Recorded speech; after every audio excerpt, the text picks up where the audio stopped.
নমস্কার, আপনারা দেখছেন TV9 বাংলা। আমি কমলেশ।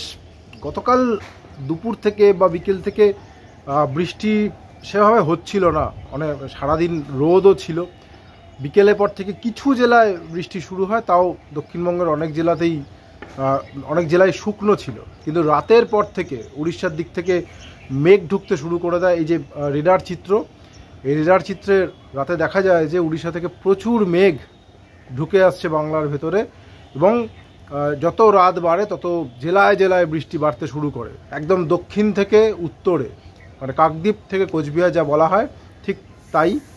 উত্তরবঙ্গেও বৃষ্টি, প্রবল বৃষ্টি, দক্ষিণবঙ্গেও প্রবল বৃষ্টি, জেলায় জেলায় বৃষ্টি। এবং সেই বৃষ্টি রাত ফুরিয়ে দিন সকাল হয়েছে, তাও অনেক জায়গায় বৃষ্টি হচ্ছে এখনও।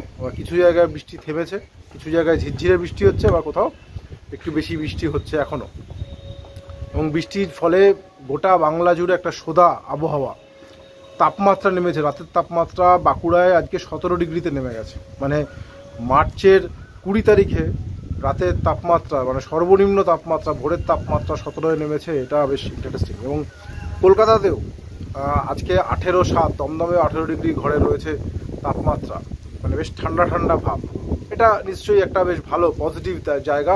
অবশ্য যারা অফিসে বা অন্যান্য কাজে রাস্তায় বেরোচ্ছেন, তার বৃষ্টির মধ্যে পড়লে একটা নাকাল হওয়ার সমস্যা তো থাকেই। তবে সেটা ক্ষণিকের সমস্যা, আসল সমস্যা তো বাংলার চাষিদের। এমন একটা সময়ে বৃষ্টি হচ্ছে, এবং কোথাও কোথাও এত বৃষ্টি হচ্ছে যে বিশেষ করে আলু চাষে একটা বড়সড় ক্ষতির আশঙ্কা করছেন। পশ্চিম মেদিনীপুর থেকে আমরা খবর পাচ্ছি, চাষিরা বলছেন আরামবাগ, পশ্চিম মেদিনীপুর এই অঞ্চলটা যেখানে প্রচুর আলু চাষ হয়, সেখান থেকে চাষিরা বলছেন যে যদি বৃষ্টি থেমে যায় তো ঠিক আছে, ম্যানেজ করে নেওয়া যাবে, কিন্তু যদি বৃষ্টি আরও হয় তাহলে আলু চাষে, কারণ এখনও মাঠে বহু আলু রয়েছে, সেই আলুর ক্ষতি হওয়ার একটা আশঙ্কা থেকে যাচ্ছে। এমনিতেই এবার আলু চাষ পিছিয়েছে। প্রথম দিকে আলু চাষে আলু বীজ বসানোর পরে নষ্ট হয়েছে, আলু চাষ পিছিয়ে গেছে অনেক দিন। এবার আলু এখন তোলার সময়, এখন যদি আবার টানা বৃষ্টি চলতে থাকে তাহলে আরও বেশি ক্ষতির সম্মুখীন হতে হবে, এবং তার একটা প্রভাব নিশ্চয়ই বাজারে পড়বে, এই আশঙ্কাটা রয়েছে। এবার তাই সবার মনে এখন একটাই প্রশ্ন, যে বৃষ্টিটা কতদিন চলবে। আবহাওয়া দপ্তর কী বলছে? আবহাওয়া দপ্তর বলছে দক্ষিণবঙ্গে কাল পর্যন্ত হলুদ সতর্কতা। বিক্ষিপ্তভাবে হালকা থেকে মাঝারি বৃষ্টি বিভিন্ন জেলায় হতে পারে। কোথাও কোথাও বৃষ্টির সময় একটু দমকা বাতাস বইতে পারে, বজ্রপাত হওয়ার আশঙ্কাও থাকছে। উত্তরবঙ্গে বৃষ্টি আরও বাড়তে পারে। উত্তরবঙ্গের জেলাগুলোতে, বিশেষ করে দার্জিলিং, জলপাইগুড়ি, কোচবিহার, আলিপুরদুয়ার, কালিম্পং, এই জেলাগুলোতে আগামী কয়েকদিনে বৃষ্টি আরও বাড়তে পারে। শনিবার পর্যন্ত উত্তরবঙ্গে, আপাতত শনিবার পর্যন্ত উত্তরবঙ্গে হলুদ সতর্কতা জারি করা হয়েছে। শনিবার জলপাইগুড়ি, কোচবিহার, আলিপুরদুয়ারে ভারী বৃষ্টিও হতে পারে, এই পূর্বাভাস এখনও পর্যন্ত দেওয়া রয়েছে। এখন প্রশ্ন তো, এত বৃষ্টি কেন?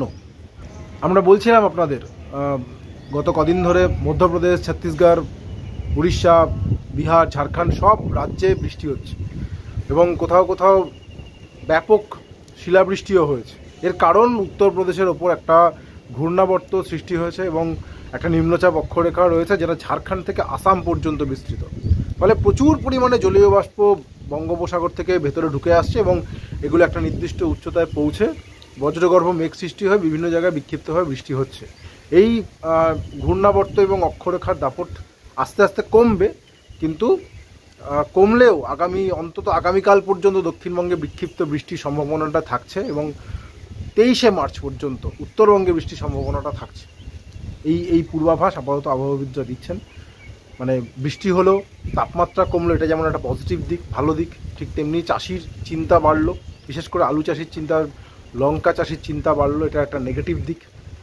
ভালো দিক, দার্জিলিংয়ে, পাহাড়ে, উত্তরবঙ্গে যেখানে যেখানে চা চাষ হয়, চায়ের জন্য এই বৃষ্টিটা খুব ভালো, এটা একটা পজিটিভ দিক। অর্থাৎ কিছু পজিটিভ দিক রয়েছে, কিছু নেগেটিভ দিক রয়েছে। একটা জিনিস ভালো, যে বোধহয় শিলাবৃষ্টি বাংলায় সেভাবে হয়নি, আমরা কোথাও রিপোর্ট পাইনি। আপনারা জানাবেন কোথায় কেমন বৃষ্টি হলো, শিলাবৃষ্টি হলো কিনা।